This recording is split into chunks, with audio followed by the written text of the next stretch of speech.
Well, last evening I was on a Zoom call, not for work, but with friends, with girlfriends. It was a tea time we had at 4:30 just to connect so that we could support each other. We could even help each other detox from any kind of negative thinking, and we could nourish our souls by being together. Well, we have a best friend inside our body, and it's called the liver. Did you know that our liver is our best friend, according to Dr. Elizabeth Laffay of Elite Healthcare? Hi, Dr. Laffay.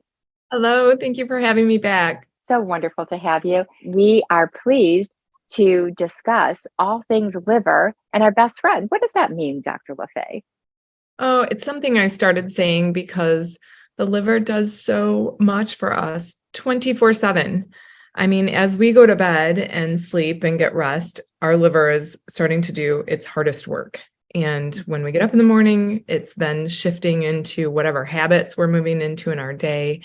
And so when I say our liver is our best friend, it's because it's tirelessly working for us, supporting us, detoxing pretty much everything we put into our body, make inside of our body, breathe in from the air. And it's doing it without complaining. Just plodding along, working tirelessly. So I started saying that to patients and really to myself because it was a reminder to take care of my liver. Hmm. Which is Well, not, where is the liver located? so if you put your hand just under your rib cage on the right side there, right there, Okay, that's your right liver. there. A lot of it's tucked up under your rib. And then sometimes if you take a deep breath in and kind of tuck your hand under your rib cage, you can feel the edge of it. If you can feel a decent amount more than that, then you may want to maybe get checked out because the liver can become enlarged when it's giving you signs that it's not doing well. I heard that it's about the shape or size of a football. It is decently large, yes. The liver is so cool too because it can regenerate itself. So, okay, so it detoxes everything. It has a lot of enzymatic pathways and detoxification pathways. Many of the big ones are sulfur based, and they work consistently to break things down. So when you're missing a key component of one of those pathways, then the liver can't do its job as efficiently. If it's overburdened with things, it has a hard time doing its job efficiently. It's made up of different lobes, and you can literally remove parts or pieces of the function or actual chunks of the lobes, and the liver can regenerate itself if you give enough space to heal. So it's pretty powerful. You mean that if cut a piece out, you cut a piece out of the liver surgery wise, it actually grows back, that particular lobe, whatever was It removed. can. Yes, it It can. can. Yeah. Wow. And I also have read that every so often, your liver, you can heal your liver every, what, 5, 6 months, you get new cells in your liver, or what is that? I know that, say, people who drink a lot of alcohol, they can stop drinking alcohol and say within 6 months it is already healed. You can heal your liver by detoxifying it and utilizing certain nutritional components. Is that true? So definitely, if you're continually insulting your liver and overburdening it, then that will not happen. In fact, it will start to scar, and the opposite changes will occur. However, even a lot of end-stage liver disease is much more malleable or healable than we often talk about in traditional medicine. And I've seen that in functional medicine, where if you remove the insult and really give the liver the support it needs, it is able to take care of itself, regenerate. And those cycles you're talking about, things happen in threes in the liver, like threes, nines. Typically, as the liver is healing, you'll see shifts in those types of time frames. What you said, the insults to livers. So how do we insult our best friend? What Uh, kinds of insults injure our best friend? So like I was saying before, the liver detoxifies everything. So anything you're exposed to, so if you're pumping gas and you spill gas on your hand, that eventually gets detoxified by the liver. If you breathe that gas in, if you breathe in a match when you light it, if you are around a truck that's backfiring because it's blowing oil too quickly over its engine, those things are detoxified by the liver. So also anything you ingest. So you could argue that maybe there's some things in our food that don't belong there or don't best serve our health. Anything from food additives to plastics that are in the packaging that get on our food, et cetera. So things we ingest that way. Obviously, high amounts of sugar, high amounts of caffeine, and then endogenously as well, meaning the things that we make inside of our body, whether they're in balance or not, the liver is breaking those things down too. So as you make estrogen, let's say, and then eventually you have to take that same estrogen and break it down and excrete it, the liver is involved in a lot of those processes as well. If you live very stressed, which is so common in our culture, I feel like we should talk about it during every show, and you have a lot of extra cortisol or adrenaline running around, then, that's often the case with us. And we are then chewing through or utilizing those processes even faster, and it's extra stress on the liver. So those are some ways that we can kind of insult it. And then, when you're stressed, it's not like you're saying, oh, liver, thank you so much. Instead, you're eating junk food and maybe having some alcohol drinks, burning the candle at both ends so you're not getting the rest that you need, which is the time when the liver is cleaning house and having time to repair and rebuild. So that's where, it's truly our best friend, because it's there doing its job for us anyway, even though when it could really use a hug, we're adding insult to injury. And so what are the ways that we could give our liver a hug? So obviously, just based on what I was just saying, getting good sleep and controlling stress in your life, those are not easy things to do. Sometimes that's my main objective working with a new patient. Detoxifying your system is really big. If you think of your liver as a filter, any filter in your household or your garage or automobiles, you have to clean out or you have to replace, at intervals. And we don't have that luxury. We're not going to get a new liver every few months. So it's important to pay attention to supporting the detoxification pathways there. So that starts with healthy habits. The more you can take care of yourself in a positive way, the more that benefits all of your systems, including your liver. So stress control and sleep, I mentioned. Diet is huge.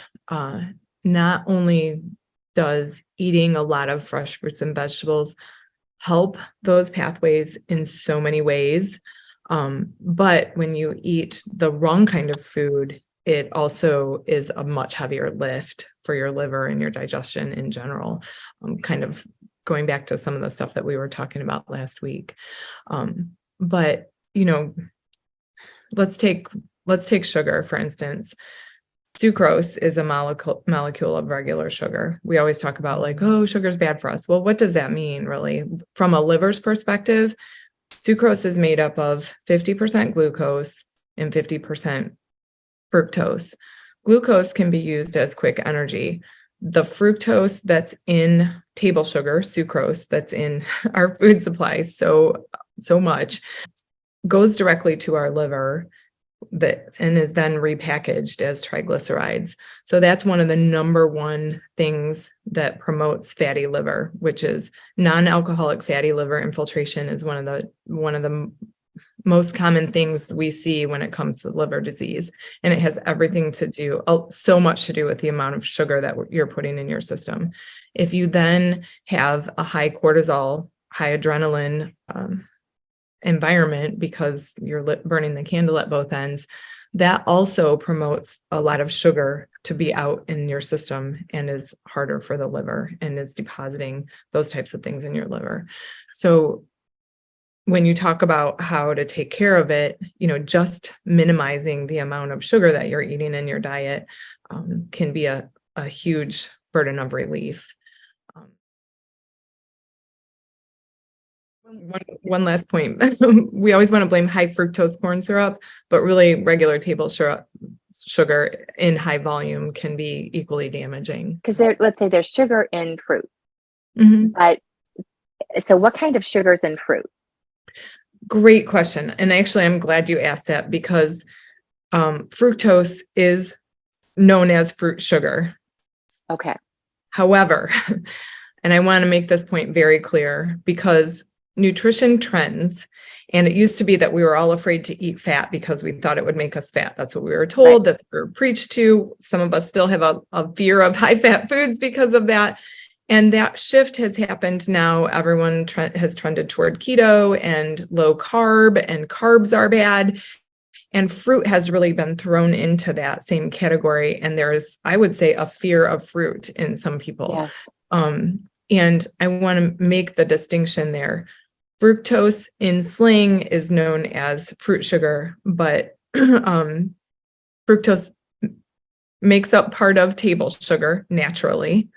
The fructose that is in fruit sugar is different. It's packaged with fiber. It's not as like snap absorbed. So an apple with all of its vitamins and fiber parts and cofactors and living enzymes, if you eat that and there's some fructose or sugar in that, it's not absorbed super quickly and directed directly toward the liver. It's the same molecule, but it's packaged so differently that it's a positive thing for you. Fascinating. The sugar that's in, say, cookies that you put in, or that, the packaged things, that is, what's that called? Sucrose. So sucrose. Sucrose is table sugar like that you would harvest and make from beets or cane sugar or something like that. That's sucrose. And then you can have, especially in like a cheap cookie, let's say, there's high fructose corn syrup. So that's a modified molecule. It's a little sweeter and it's got 55% fructose as opposed to 50%. So that margin is really small, but it's a lot cheaper for the food industry to make, and they don't have to use as much of it to make a food as sweet as sucrose. So it's very attractive, if you will, to the food industry because it's a cheap, easy filler. We blame a lot on high fructose corn syrup that we should also be blaming on just our overall volume of intake of sugar. So then that sugar insults our best friend how? Because it's absorbed so quickly and taken directly to the liver, where the liver has to package it, and it does so in storage in the form of fat or triglycerides. And then it runs out of places to put that. So it starts to build up. I'm very much simplifying the pathophysiology, but this is the general gist. Thank you. So everyone wants to check their cholesterol to measure their heart disease risk, and which is a topic for another show overall. But one of the things that I'm actually looking at when I do a cholesterol panel is the level of triglycerides. And when that's high, that alone, especially if you pair it with a lower HDL, which is, again, another conversation. But when that's high, that's an indicator that there's a lot of inflammation in a person's system and that their sugar intake is quite high. It has nothing to do with the fats that they're eating. And that goes back to that packaging in the liver. So sugar, the bad processed stuff, the sucrose, is then, again, this is a layman's explanation, sorted out and has to be filtered by the liver, and then that turns into triglycerides in the liver. Mm-hmm. And then if we're not burning all that, which most people aren't, not only because they're sedentary, but most people eat so much sugar, or a lot of people eat so much processed sugar, that's how you get obese is from the sugar and not necessarily the fat Correct. that Yeah. you're ingesting. Okay. Yeah. Okay. Yeah. And now, what's the difference between, and as you know, I'm largely a fruitarian or a frugivore, it's sometimes referred to. And I too fell into the trap that don't eat too much fruit because, especially pineapple or watermelon, it has so much sugar and it's bad for you. I have come to learn, and it felt right to me and in resonance with me as I was recovering from the stage 4 cancer that I moved through within 5 months. And if you're not familiar with my story, you can go to lifebyrandy.com and I share more of my story there and my healing journey. And Dr. Laffay is my doctor now and helping me in the nutritional process further enhance my health and get my systems back up after the cancer left the body. And so thank you for that, Dr. Laffay. And Easy the to work with fruit, fantastic patients. yeah, thank you. And there's different diets for different people and different seasons of your life. I have definitely learned to respect over time clinically that one person would thrive being a vegetarian, where the next person would never live their best health eating that way. It has a lot to do with what your body needs at that time. You know, we're all human mammals, but we have very different needs, and we have different genetics. We have different life forms of microbiomes living within our colons, as we discussed on our previous show. And so, you know, you're in this fruitarian phase right now, and the topic of our show is the liver. That fruit that you're consuming is so healing for the liver. So, you know, when you talk about digesting fruit as opposed to like having table sugar, fruit has so much more in it.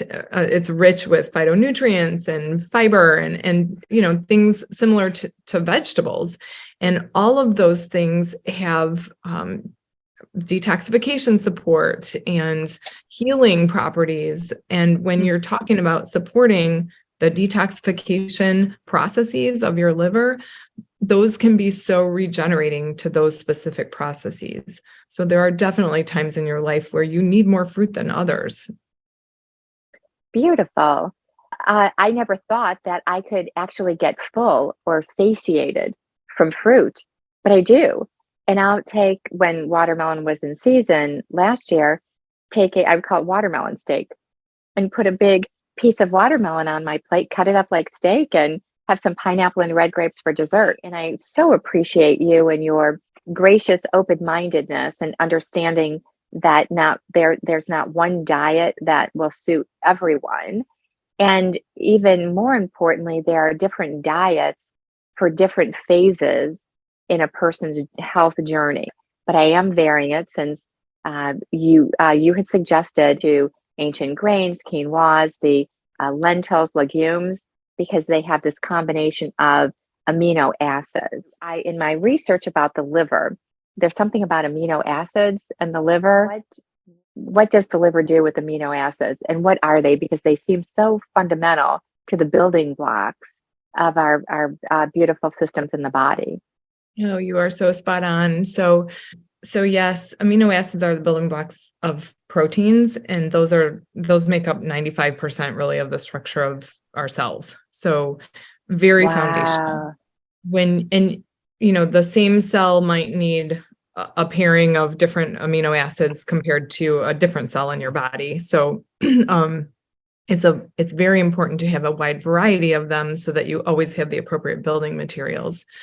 One of the things I see low very commonly is tryptophan, for instance. It's an amino acid, and you use it to build serotonin, which is a feel-good neurotransmitter. If you are very stressed or tend to be anxious or depressed, and you're not getting enough protein or amino acid, elemental building block of protein, then you have a hard time building that specific neurotransmitter. So that's just one example. And the liver is the same way. It's it needs some specific amino acids for those detoxification processes. It needs specific amino acids to rebuild it and regenerate its own cells. So, but that you could apply to your entire body, really. So those things are important. However, going back to our digestion conversation, you can't always access those amino acids if your digestive if the system is not very efficient, or it's somewhat broken. If you have a severe leaky gut, for instance, or some other insult, sometimes anything making a drag, I'm fighting to use layman's terms versus slipping into pathophysiology speak.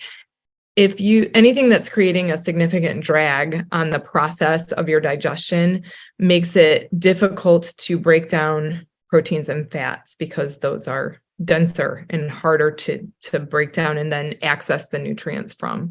So it becomes somewhat of this catch-22, because you need those elemental amino acids to rebuild, but you have a hard time accessing them from animal products per se. And animal products are where you get that full complement of amino acids. So you don't need them to get all of the amino acids, but they're there in one serving. If you're not, digesting well, or in your case, you're literally having an aversion to meat, then it's not time to eat meat, and that's okay. But starting to have those amino acids to rebuild becomes important when you're recovering from something like what you've been through. So your body more readily can access those in ancient greens right now. And quite honestly, in my practice, I'm often talking to people about clean protein powder mixes and different things like that when I'm seeing some of those elemental amino acids low, because that way you're guaranteeing that you're getting in a full complement, and they're so fundamental that they become very important for rebuilding. Wow. And so when we talk about meat for the full complement of the amino acids, is that red meat, just red meat we're talking about, not poultry, we're talking, or pork? Most animal will have all 16 amino acids in it. Okay. And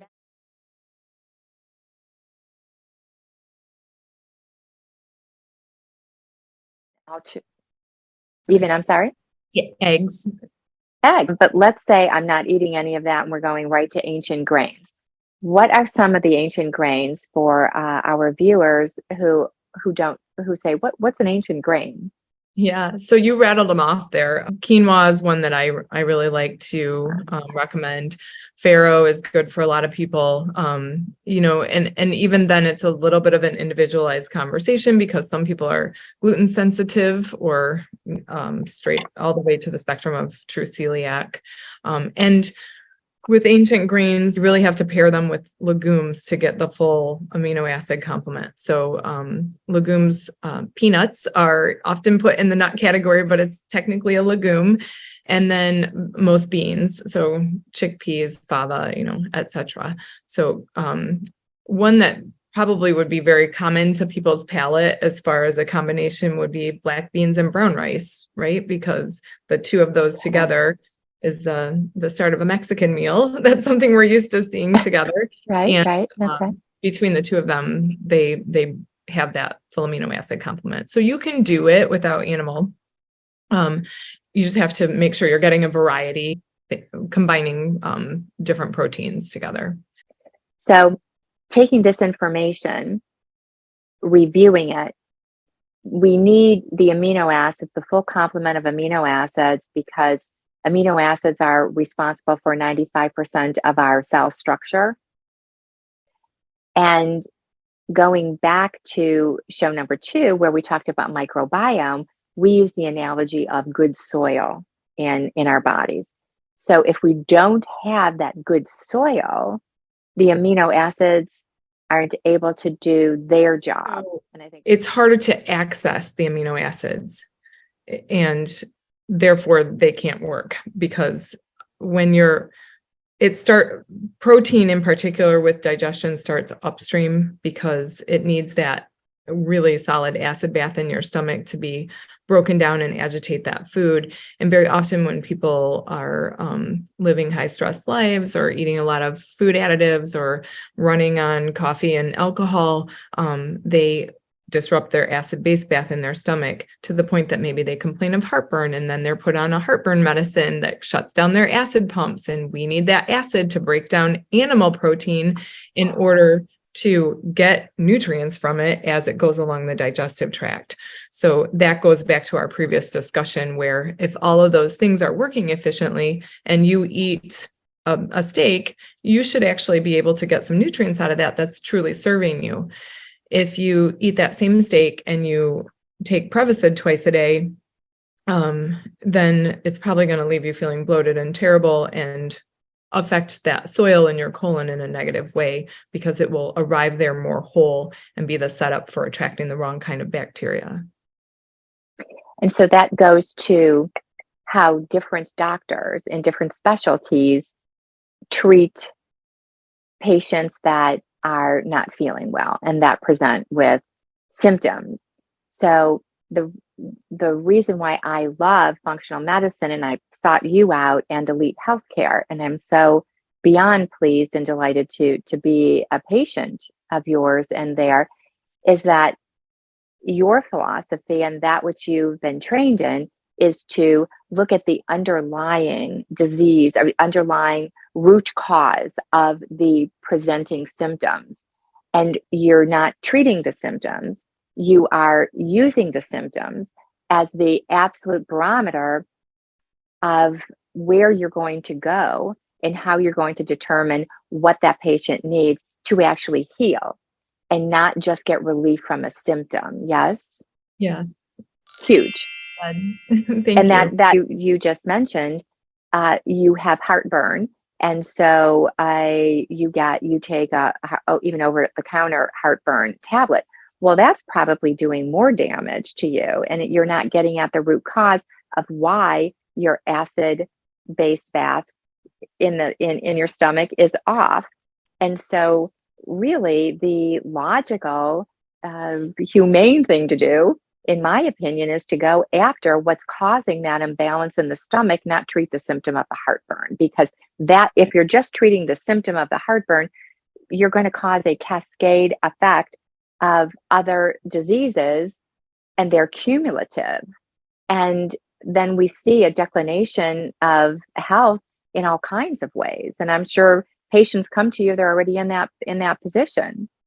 Absolutely. I see people who are women, especially, we are so busy raising children and having our careers and putting everyone before us, even the goldfish in the house, that it takes us decades to feel so lousy and collect all these symptoms and diagnoses.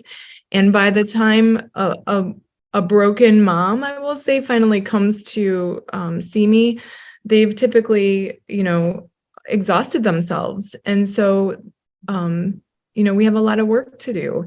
But the difference in functional medicine and traditional medicine is we really do have solutions for those collections of symptoms or chronic diseases, if you will, where, conventional medicine doesn't really have much to offer as far as genuinely feeling better in the long run. There's pharmacology options, to help symptoms feel better temporarily. They often have a ripple effect, like we're talking about, that somehow has a side effect that negatively can affect your health either immediately or down the line, that opens us up to disease. And again, asking that question, our bodies are so innately beautifully made that they want to heal themselves. They have a propensity to always try to come into balance. And if you give your liver everything it needs, it will heal. If you give your body everything it needs, it will come into balance.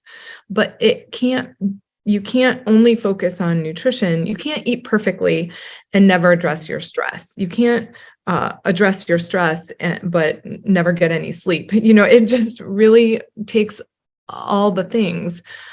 So how we approach it in our practice is just sitting down with a patient, figuring out what it is that needs to be started with. And maybe it's baby steps in all those categories. Maybe it's really genuinely addressing one thing so that they can get to a point of functioning, because again, going back to that, working mom who's been beat down for decades, sometimes it's just enough to get through the day. If you start talking about, all of a sudden going on this elimination diet that's extremely restrictive and unlike how anyone else in your household is going to eat, that is overwhelming before you even leave the office. So it's figuring out what each patient needs for their individual health and applying it. I will say I have come to respect gut health so much. In my practice, I really view it as the lens through which most disease starts to develop. So I used to only address gut health when patients came in with GI symptoms. And what I have learned over time is even if someone looks spectacular, they typically need some kind of attention to sort of shoring up those systems, if you will, making them as efficient as possible before we proceed with anything else.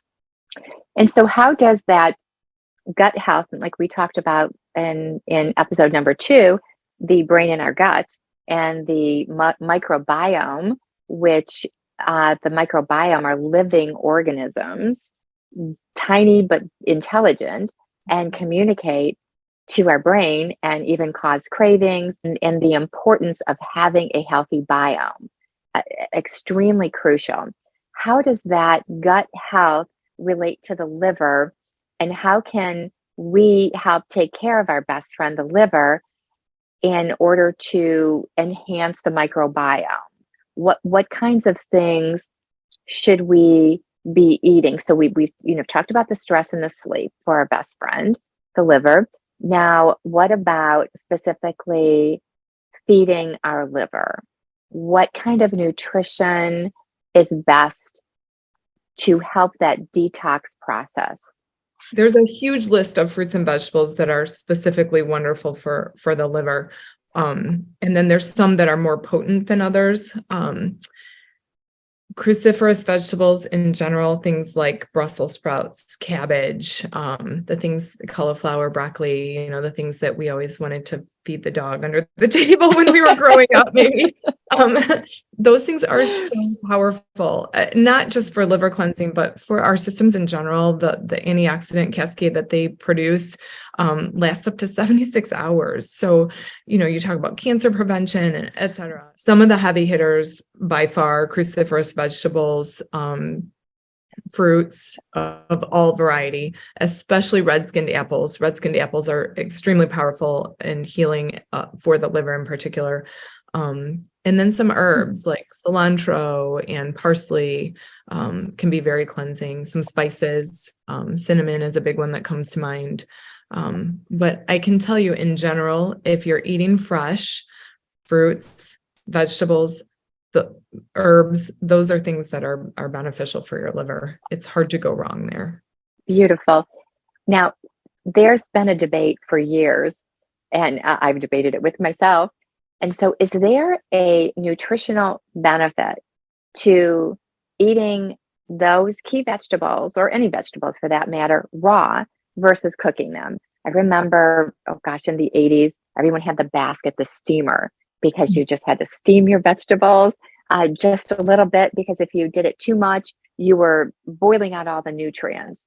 And so do you recommend, is there a difference between the raw, the air fry, the lightly steamed, or the boiled? When you talk about proteins, even in vegetables, or enzymes in general, in any of your food, enzymes are living things, and under high heat, those are denatured and made inert. So an easy example is if you took some seeds and you boiled some and didn't boil, you boiled 50% and didn't boil another 50%. If you planted those, the 50% you didn't boil would grow, and the 50% you did wouldn't. So there's definitely a denaturing that happens when you add heat to food. Okay. There is a lot more bioavailable enzymatic activity in raw food than there is in any level of cooked food.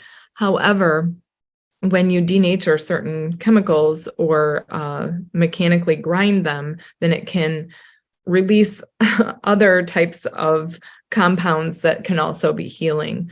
So I've heard this argument also back and forth for years. There is no doubt that raw food is really probably the most powerfully alive and the most bang for your buck. Lightly steamed denatures some things that are harder for us to break down in the gut and may create better access to different compounds. And then high heat definitely negates the larger part of what would be an active compound. Does that mean that when you're having roasted cauliflower, there's no nutrition value in it? No, absolutely not. There's still a lot of nutrition in there. And especially if you compare that to a frozen pizza under high heat. So, so definitely, I think there's utility in eating all of them. Right? Don't we need a measure of good fats every day? Absolutely. Again, that got really vilified in the 80s and 90s, and we were all starving and eating way too many carbs and still couldn't lose weight. And, I couldn't understand why. And that was the phase, fat-free, low fat. And, when you remove fat, you remove satiety after eating. So, if you have full fat in your food, you often feel satisfied is what I'm getting at. And when you don't have that, then very often, again, it's dependent on your season of life. Sometimes you will feel hungry again in a couple hours. And so then you're constantly grabbing quick carbs. Where if you're including, some fats and proteins, then you are feeling satisfied for longer. And similar to the protein conversation, healthy fats make up the structure of our cells. They give our cells form. So they are another kind of foundational thing. Cholesterol often gets vilified, but you need healthy, like 25% of your brain is made of cholesterol. It makes your estrogen, your progesterone, your testosterone, some of your bile salts. It's, again, cell wall integrity. I mean, there are things that you genuinely need cholesterol for. I have to admit, I was a little bit appalled. I was reading some of the pending new guidelines from the American College of Cardiology, and they're lowering the cholesterol levels again. And it's to people's detriment. Honestly, it's not for best health. Again, that this might be a whole nother show, but I probably should get into cholesterol and heart disease and, where all of this came from, because it's worth talking about. So Absolutely. And I have that on my list, because when you and I were in consultation recently, we were talking about cholesterol and the cholesterol numbers, and that's when you shared that with me. And that's when I first heard about the cholesterol backbone and how essential, absolutely essential cholesterol is in making our hormones, right? A lot of scholars think that vitamin D should basically be considered a hormone because it's that potent of a vitamin, and you can't fully conjugate vitamin D without cholesterol. So there's a lot that cholesterol does, and it gets an awful bad rap. And so people are put then on these cholesterol reduction drugs, inhibitors. Are they called statins? Yes, the most popular class of medicines that are most commonly prescribed are called statins. And it's so appropriate that you bring this up toward the end of our liver discussion, because it literally poisons part of the systems of your liver. So what it does is stop the way it reduces cholesterol, which this is definitely a full conversation worth having, is that it poisons an enzyme called HMG-CoA reductase in your liver. That same enzyme also makes something called CoQ10. CoQ10 is necessary for optimal heart health. So when you take a statin to reduce your overall cholesterol, you are also immediately poisoning something else that you very much need for heart health. So again, the statin conversation needs to be had, but in short, if you're on a statin, that should never, ever be taken without at least taking CoQ10 as well. Beautiful.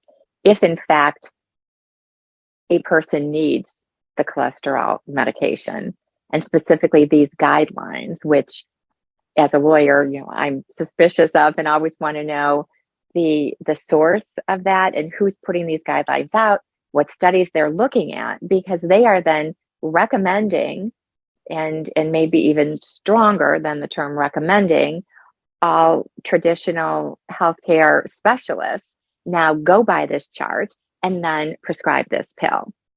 Yeah. And so to me, that's not for our overall benefit, utilizing all of the body of literature that really is necessary to take a look at it from not only a 40,000 foot view, but from a very micro view of what exactly is going on in a person's system, which is far more complicated than the 15 to 30 minute at best medical appointments that are now the norm when we go in to see traditional or conventional doctor. So I appreciate you doing what you do so very much. Yeah. And this is the future of healthcare. This is where it needs to be, not sick care, but healthcare.